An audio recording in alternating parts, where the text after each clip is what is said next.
Hello everyone. आज की इस वीडियो में हम क्लास +1 यूनिट 1 पहले हम चैप्टर को यूनिट्स एंड डायमेंशंस के नाम से पढ़ रहे थे। अब हम इसी के एक सब पार्ट को यानी एक छोटे पार्ट को मेजरमेंट के नाम से पढ़ रहे हैं, यूनिट 1। इसका जो हमारा टॉपिक है वो है बच्चों एरर। एरर क्या होता है? जब भी हम कोई मेजरमेंट करते हैं, मेजरमेंट मीन्स नाप तोल करते हैं। फॉर एग्जाम्पल मैं आपको कहूँ कि इस मार्कर की लंबाई बताइए, तो हो सकता है कि आप ऐसे बताएं, ऐसे करके, हो सकता है आप ऐसे फिंगर्स लगा के बताएं, या आप स्केल लगा कर बताएं। स्केल से आप सेंटीमीटर, मिलीमीटर वगैरह वगैरह में बताएंगे। तो अगर इसकी जो लेंथ है, सपोज करते हैं कि इसकी एक्चुअल लेंथ जो है वो 15.2 सेंटीमीटर है। मान लीजिए कि 15.2 सेंटीमीटर है और आपने जब देखा तो आपने जो मेजर किया वो है 15.1, तो इसका मतलब इसमें 0.1 सेंटीमीटर का एरर आ गया। यानी ये है हमारी ट्रू वैल्यू जो एक्चुअल में होनी चाहिए, और ये है हमारी मेजर्ड वैल्यू जो हमने मेजर किया है। तो इन दोनों का जो डिफरेंस होता है वो एरर होता है। तो सबसे पहले एरर क्या होता है? It is the difference between true value and measured value of any calculation और मेजरमेंट। तो आप मेरे वर्डिंग्स को सुन के साथ इसकी डेफिनेशन लिख सकते हैं। It is the difference between true value and measured value. चलिए मैं एक बार के लिए ऐसे लिख देता हूं, error is true value minus measured value. इसी को आप डेफिनेशन का नाम भी दे सकते हैं। देखिए ये जो मैंने कुछ की पॉइंट्स इंपॉर्टेंट जो है यहाँ पर लिखे हैं ताकि कम टाइम में इस टॉपिक को मैं खत्म कर सकूं, क्योंकि एरर के ऊपर ज़्यादातर न्यूमेरिकल्स आते हैं। तो इसके न्यूमेरिकल पोर्शन पर हम थोड़ा ज़्यादा टाइम लगाएंगे, थ्योरेटिकल पोर्शन पर मैं कम टाइम लगाऊंगा। लेकिन इन पॉइंट्स को देखकर और मेरे वर्ड्स को सुन के, इस लेक्चर को सुन के आप अपने नोट्स बना सकते हैं, या फिर किसी भी जो भी बुक आपके पास अवेलेबल है तो वहाँ से भी आप इसे नोट डाउन कर सकते हैं। चलिए एरर हो गया। एरर कितने टाइप की होती है? सबसे पहले एरर दो टाइप्स की हो सकती है, सिस्टेमेटिक और कंट्रोलेबल एरर्स। जैसे कि नाम से ही पता लग रहा है कि ये एरर सिस्टम की एरर होगी, और कंट्रोलेबल मतलब इस एरर को कंट्रोल किया जा सकता है। और दूसरी है हमारे पास रैंडम एरर। रैंडम एरर जो है उसका कॉज हमें पता नहीं होता, ये अननोन कॉज की वजह से होती है, ड्यू टू अननोन कॉजेज। चलिए वन बाय वन बात करते हैं। सिस्टेमेटिक और कंट्रोलेबल एरर में सबसे पहले इसमें आता है इंस्ट्रूमेंटल एरर। मान लीजिए कि आप जो डिवाइस यूज कर रहे हैं, आप जो इंस्ट्रूमेंट यूज कर रहे हैं मेजरमेंट के लिए, अगर मैंने आपको मार्कर की लेंथ मेजर करने के लिए बोला और आप जो स्केल यूज कर रहे हैं, बाई चांस स्केल जब मैन्युफैक्चर हुआ, जब बनाया गया, उसी टाइम अगर उसमें कुछ गलती रह गई, सपोज 1 सेंटीमीटर की जगह वो 1.01 सेंटीमीटर लेंथ शो करता है, इट मीन्स डेफिनेटली आप जो मेजर करेंगे उसमें एरर आएगा। तो इस टाइप के एरर को आप बोलते हैं इंस्ट्रूमेंटल एरर। तो इंस्ट्रूमेंटल एरर डियर स्टूडेंट्स किस वजह से होती है? ड्यू टू रॉन्ग और incorrect instruments we are using for measurement. अगर हम कोई इनकरेक्ट इंस्ट्रूमेंट यूज करते हैं और उसकी वजह से हमारे कैलकुलेशन में या ऑब्जर्वेशन में कोई एरर आती है तो हम उसे बोलते हैं इंस्ट्रूमेंटल एरर। इसे कैसे रिमूव किया जा सकता है? देखिए जो एरर है हमें ये भी पता होना चाहिए कि वो एरर आती क्यों है और उसे रिमूव कैसे करते हैं। दो पॉइंट्स बहुत जरूरी हैं। आपके ऊपर जब क्वेश्चन आएगा तब भी उसमें आपको ये बताना होगा what are the causes and how the errors can be removed. इसके कॉज क्या है और एरर को कैसे रिमूव कर सकते हैं। दूसरा है हमारे पास टेक्निकल एरर। टेक्निकल एरर क्या है कि अगर हम किसी मेजरमेंट या कैलकुलेशन के लिए रॉन्ग टेक्नोलॉजी यूज कर रहे हों, रॉन्ग टेक्नोलॉजी अगर हम यूज करेंगे तो डेफिनेटली हमारा जो आंसर है वो राइट नहीं आएगा, उसमें कुछ ना कुछ एरर्स जो हैं वो पॉसिबल होंगी। आज का जो टाइम है वो टेक्नोलॉजी का टाइम है। हम बहुत सारी चीज़ों के लिए अलग अलग टेक्नोलॉजी का यूज़ करते हैं। तो अगर हम किसी भी टेक्नोलॉजी का यूज़ पर्टिकुलर ऑब्जर्वेशन के लिए करते हैं, सपोज कीजिए कि हम एक तो आइडिया लगा के किसी ऑब्जेक्ट की हाइट देख रहे हैं, दूसरा हम एंगल की जो मेजरमेंट है उसका रफ अंदाज़ा लगा लेते हैं। सपोज कीजिए कि ये कोई बिल्डिंग है और यहाँ मैं खड़ा हूँ और मुझे इसकी हाइट बतानी है, तो मैं क्या करूँगा, मुझे एक तो इसका बेस पता होना चाहिए कि इसका बेस कितनी दूरी पर है। दूसरा ये मुझे अगर ये एंगल मैं अब अंदाज़ा लगाऊँ, फॉर एग्जाम्पल मैंने ऐसे अपने हाथ को ऐसे किया और बिल्डिंग के टॉप के फ्रंट में किया और मैंने देखा कि ये जो एंगल है ये अप्रोक्सीमेटली 60 डिग्री है, अप्रोक्सीमेटली 60 डिग्री। अब आपको बेस पता है, आपको एंगल थीटा पता है, तो आप इसका हाइट यानी परपेंडिकुलर निकाल सकते हैं। कैसे? Tangent 60 degree is equal to base divided by height यानी परपेंडिकुलर। तो अगर आपको हाइट निकालनी है तो ये आ जाएगा base divided bye tangent 60 degree. But the problem is कि ये जो एंगल आपने मेजर किया ये अंदाजा लगाया, आपने गेस किया। इसी की जगह अगर आप कोई बेटर इंस्ट्रूमेंट की हेल्प लें और आप एग्जैक्ट इस एंगल को मेजर करें तो आपको इसकी हाइट भी एग्जैक्ट पता चल जाएगी। तो मैं कहना चाहता हूं कि अगर हम टेक्नोलॉजी का बेटर यूज करेंगे तो बेटर रिजल्ट्स मिलेंगे। यानी अगर आप गलत टाइप की टेक्नोलॉजी यूज कर रहे हैं या जिस टेक्नोलॉजी में ऑलरेडी कुछ एरर है ऐसा यूज कर रहे हैं तो डेफिनेटली आंसर में जो एरर आएगा उसे हम बोलते हैं टेक्निकल एरर। तीसरा हमारे पास पॉइंट है पर्सनल एरर। पर्सनल एरर क्या होता है? Due to self carelessness of observer. These are the errors which occur in a result due to self carelessness of an observer. For example, मान लीजिए कि मैंने यहाँ पर लिखा टेंजेंट 60 डिग्री। अब टेंजेंट 60 डिग्री की वैल्यू जो भी है, टेंजेंट 60 हम बोलेंगे sine 60 divided by cos 60। Sine 60 आपने कैलकुलेट किया √3/2, cos 60 हाफ। तो टेंजेंट 60 की जो वैल्यू है वो हमें मिल गई √3। बट अगर हम बाय चांस टेंजेंट 60 की जगह टेंजेंट 30 की वैल्यू को यूज करें, हम लिख तो रहे हैं टेंजेंट 60,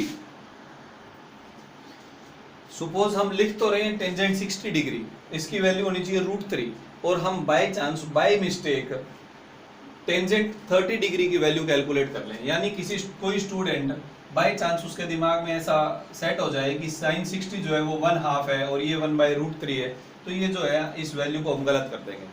तो this type of error they are known as personal errors. या फिर कई बार ऐसा होता है कि we are writing a number 1.53।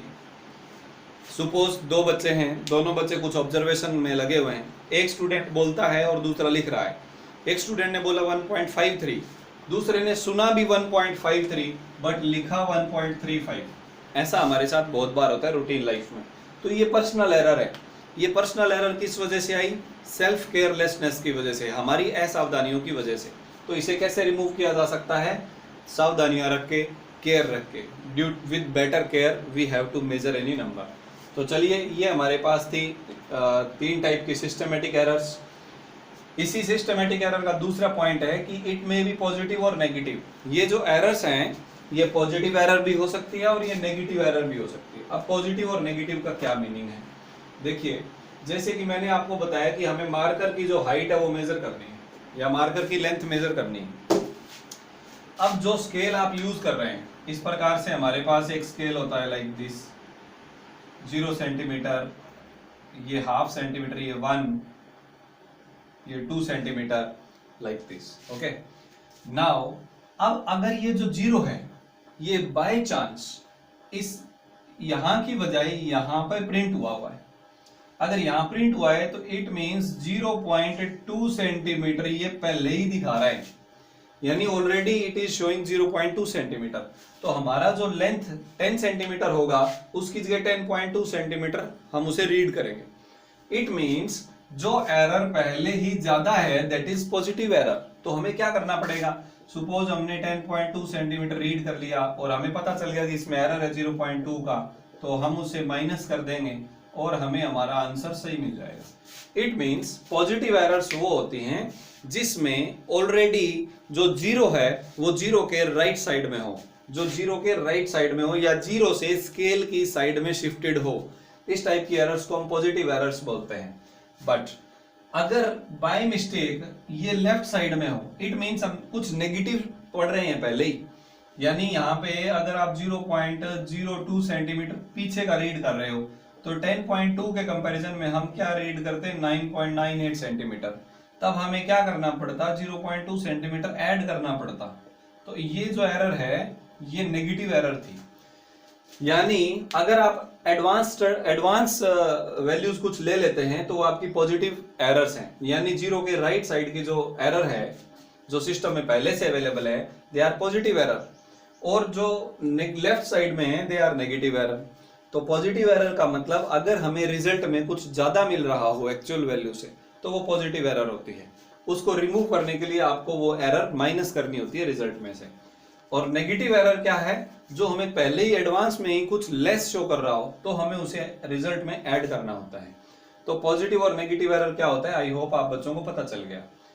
Next point है, it can be eliminated from system, इसे सिस्टम से निकाला जा सकता है। कैसे, वो मैंने आपको सभी पॉइंट्स के साथ साथ बताया है। इंस्ट्रूमेंट बेटर लेके, टेक्नोलॉजी सही यूज करके, सावधानियां रख के, पॉजिटिव और नेगेटिव एरर को ऐड या सब्ट्रैक्ट करके, इस प्रकार से हम इन एरर्स को रिमूव कर सकते हैं। चलिए, ये तो बात हुई सिस्टमेटिक एरर की। अब हम पॉइंट नंबर 2 पर चलते हैं। एरर का सेकंड टाइप जो है रैंडम एरर्स। अब ये रैंडम एरर्स क्या है? रैंडम, इनको चांस एरर भी बोलते हैं। और साथ ही में मैंने पॉइंट मेंशन कर रखा है, ड्यू टू अननोन कॉजेस, हमें नहीं पता कि इन एरर्स का कॉज क्या है, यानी वो एरर हमारे सिस्टम में आई कहां से। कई बार ऐसा होता है कि हमने कुछ कैलकुलेशन किया, हमारी टेक्नोलॉजी भी ठीक है, हमारा इंस्ट्रूमेंट भी ठीक है, हमने पर्सनल केयर भी रखी हुई है, बट फिर भी रिजल्ट में एरर आ रही है। तो उस एरर का कॉज कहां से आई हमें पता नहीं होता। इस टाइप की एरर को हम रैंडम एरर्स बोलते हैं। जैसे कि मान लीजिए कि ये जो मार्कर है, मैं आपको बोलूं कि इसका डायमीटर मेजर करें, तो इसका डायमीटर मेजर करने के कई तरीके हो सकते हैं। आप एक धागा इसके लपेटिए, उस धागे का जो लेंथ है उसको स्केल पर देखिए, उसे 2πr के बराबर रखें, जो कि सर्कमफेरेंस का फार्मूला है, वहां से रेडियस निकालिए, उसका डबल करेंगे तो आपको डायमीटर मिल जाएगा। या फिर वर्नियर कैलिपर, क्लास 11th में आप स्कूल में पढ़ेंगे, देखेंगे इंस्ट्रूमेंट को, उसका यूज भी करेंगे, तो वर्नियर कैलिपर का यूज करके भी हम इसका डायमीटर मेजर कर सकते हैं। तो कई सारी डिवाइसेस हैं, बट सुपोज करते हैं हम वर्नियर कैलिपर का यूज करके इसका डायमीटर यूज कर रहे हैं, इसका डायमीटर मेजर कर रहे हैं। तो जब हम इसका डायमीटर यहाँ से मेजर किया, यहाँ से मेजर किया, इवन ये सिमेट्रिक है, सब जगह से बराबर डायमीटर का है, लेकिन फिर भी आप उस जो वैल्यूज होंगी वो आपको अलग अलग वैल्यूज मिलेंगी। देखिए, वर्नियर कैलिपर जो है वो काफी प्रेसाइज और एक्यूरेट इंस्ट्रूमेंट है। तो अगर वो एक्यूरेट इंस्ट्रूमेंट है तो हमें जो रीडिंग्स मिलेंगी वो कहीं कहीं से थोड़ी अलग अलग मिलेंगी। अलग अलग मीन्स कि मान लीजिए ये जो मार्कर है, इसकी सरफेस में इरेगुलरिटीज है, या मैन्युफैक्चरिंग करते हुए हल्का फुल्का ये कुछ गड़बड़ी हुई है जो कि हम देख कर नहीं पता लगा सकते, तो इसका मतलब हमें इसका कारण नहीं पता है। बट जो इंस्ट्रूमेंट है वो सही रीडिंग ही पकड़ेगा। तो उसने यहाँ पर कुछ और अलग रीडिंग बताई, यहाँ पर कुछ अलग रीडिंग बताई। सुपोज करते हैं कि उसने एक जगह पे बताया 1.522 सेंटीमीटर और दूसरी जगह पे बताया 1.523 सेंटीमीटर, या फिर इससे बेटर आप लेना चाहें तो सुपोज करिए कि ये रीडिंग्स ली। तो इसने एक बार ये रीडिंग दी, एक बार ये रीडिंग दी, दूसरी बार फिर 1.54, एक बार 1.51, तो अलग अलग रीडिंग मिली। इनका कॉज हमें नहीं पता। इस टाइप के एरर को आप रैंडम एरर्स या चांस एरर्स बोलते हैं। These are the errors whose cause is not known to us. इस टाइप की एरर पॉजिटिव भी हो सकती है, नेगेटिव भी हो सकती है। इसका जो साइन है वो वेरी कर सकता है, मैग्नीट्यूड भी वेरी कर सकता है। It may vary in magnitude and sign. और next point, it can be reduced by taking several observations. तो इस टाइप के एरर को हम कैसे कम करें? जितनी ज्यादा बार आप ऑब्जर्वेशन लेंगे उतना ही एरर्स कम होते जाएंगे। फॉर एग्जांपल, आपने इसकी 4 रीडिंग ली, इन चारों को आप जोड़ दीजिए, जोड़ के उसको 4 से भाग कर दीजिए, यानी एवरेज ले लीजिए। तो जब रैंडम एरर्स आती है तो हम क्या करते हैं, एक से ज्यादा बार ऑब्जर्व करते हैं, यानी 4 बार, 5 बार, 10 बार, जितना ज्यादा करेंगे उतना ही एरर कम होती जाएगी। और उन सबको जोड़ के और उसकी एवरेज वैल्यू जो है उसे हम ट्रू वैल्यू मानते हैं, या फिर वो ट्रू वैल्यू के बहुत ही क्लोज वैल्यू होती है जो मेजर्ड वैल्यू हमारी होगी। तो ऐसा हम कह सकते हैं कि अगर आपने n ऑब्जर्वेशन ली, n एक नंबर है, 5 ऑब्जर्वेशन, 10 ऑब्जर्वेशन, लाइक दैट, अगर आपने n ऑब्जर्वेशन ली तो हमारे सिस्टम की जो एरर है वो 1/n टाइम्स रिड्यूस हो जाएगी। यानी अगर आप 10 ऑब्जर्वेशन ले रहे हैं तो हमारी जो एरर है वो 1/10 हो जाएगी। यानी पहले अगर एरर 1 थी तो वो उसका 10 गुना 1/10 टाइम रह जाएगी। चलिए, ये हमारे पास है एरर्स। एरर के बारे में हमने पढ़ा, 2 टाइप की होती है, सिस्टमेटिक और रैंडम। सिस्टमेटिक में कौन कौन सी हैं, पॉजिटिव नेगेटिव भी है, हटाया कैसे जा सकता है। रैंडम एरर कौन सी है, पॉजिटिव नेगेटिव है, और कैसे हटाया जा सकता है। ये सारे इंपॉर्टेंट पॉइंट्स हैं। आई होप ये वीडियो आपके लिए हेल्पफुल रहा होगा। इस वीडियो को देखते हुए आप एरर्स के नोट्स बनाइए। डियर स्टूडेंट्स, ये आज का आपका होमवर्क है, एरर के नोट्स बनाना। हमारी नेक्स्ट वीडियो में हम इन एरर्स के मेजरमेंट की बात करेंगे, मेजरमेंट ऑफ एरर्स। ये तो थ्योरी के ऊपर बेस्ड 2 टाइप की एरर थी। Theoretically there are 2 types of errors, but जब हम इनको मेजर करेंगे, चाहे इंस्ट्रूमेंटल हो, टेक्निकल हो, पर्सनल हो, रैंडम हो, हमें उसे मेजर तो करना है ना, कैलकुलेट करना है, सिस्टम से बाहर निकालना है। तो कैलकुलेशन के बिहाफ पर हम रैंडम को एरर्स को पढ़ेंगे कि उनके कितने टाइप्स हैं। तो हमारी नेक्स्ट वीडियो में मिलते हैं एरर के कैलकुलेटिव टाइप्स के बारे में, और फिर उसको पढ़ते हुए एरर को कैलकुलेट करना सीखेंगे, दो नंबरों को जोड़ेंगे, घटाएंगे तो एरर्स का क्या होगा उसके बारे में भी पढ़ेंगे। तब तक के लिए आप घर में रहें, सुरक्षित रहें। जय हिंद।